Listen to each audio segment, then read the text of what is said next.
Hi, Doug Wheeler here. Welcome back. Today's topic is making decisions. You and I know it's not easy to make big decisions. It can also be difficult to make small decisions.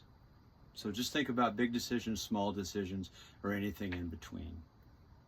If you're like me, you spend a lot of time thinking about it, being up in your head about it, if you will, playing the pro and con game, which is important to do, sometimes talking to a friend or a family member, even your therapist, about making decisions.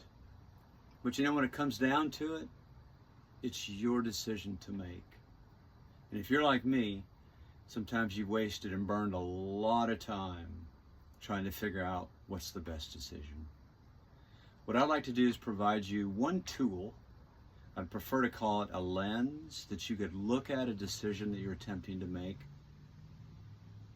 And that lens would provide, hopefully, a different way for you to see what you're up against, to see what it's bringing up for you, and to see a way forward to make a decision. And to be able to imagine, in some ways, not predicting, but imagining what the outcome will be of the decision.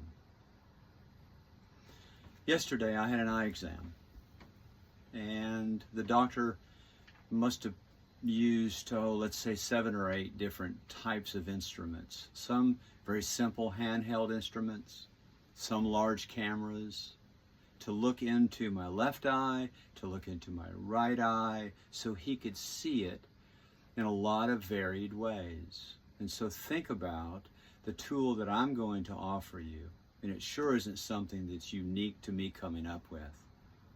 But it is a way to focus on what could you possibly use of some type of genre, be it music or poetry, but we're talking about one specific thing today. So I'd like to provide for you a piece of poetry that has been helpful for me in making decisions, not just using my head, but also using my heart. It's a David Whyte poem titled Just Beyond Yourself. Just beyond yourself, it's where you need to be. Half a step into self-forgetting, and the rest restored by what you'll meet. There is a road always beckoning. When you see the two sides of it closing together at that far horizon and deep in the foundations of your own heart at exactly the same time, that's how you know it's the road you have to follow. That's how you know it's where you have to go. That's how you know you have to go. That's how you know. Just beyond yourself, it's where you need to be.